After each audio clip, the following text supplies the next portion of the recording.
And let me begin by telling you that we're terribly sorry for your loss. Thank you, sir.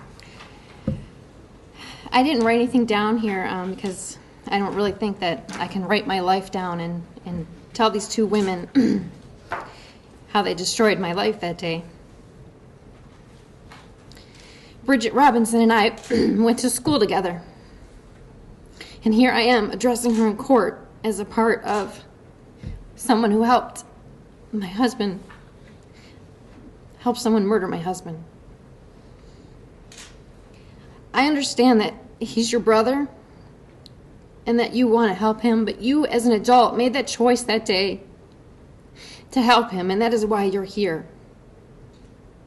I don't believe for a fact that you were just in your car, out in your driveway, cleaning your car for no reason. You were going to help him escape after he murdered my husband.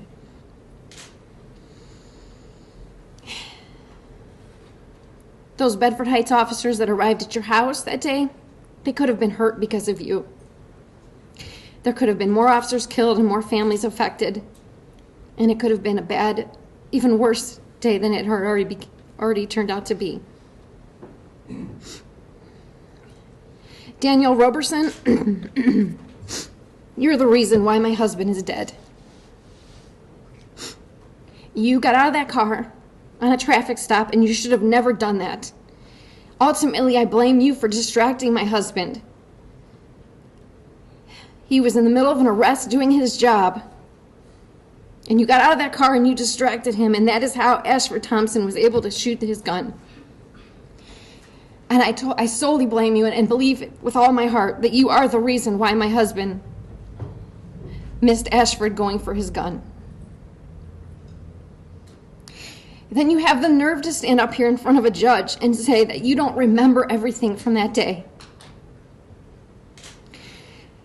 How do you not remember the execution of a human being? How do you not remember every single minute of that situation? And you're in the medical field, and you just left my husband there like an animal to die on the side of the road. You didn't stop to try and help him. You didn't run to try and get help. No, you got back in the car with your man. It didn't matter who Josh was. It didn't matter to you. My little girl has to go to a cemetery to sing happy birthday to her dad. And I want you to think about that.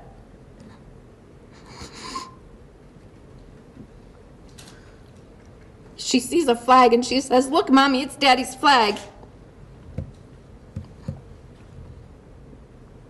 I solely blame you for his death. Even though you didn't pull the trigger, but I believe you're the reason why he's dead.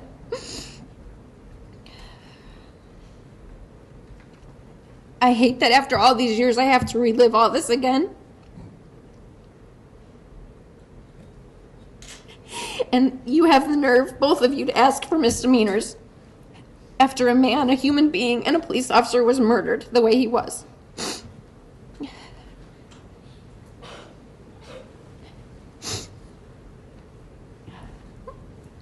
Obviously, with the show of support here, we will never forget Josh. And we promise you we will never forget him. And that's all. Hi, Mr. Miktarian. Thank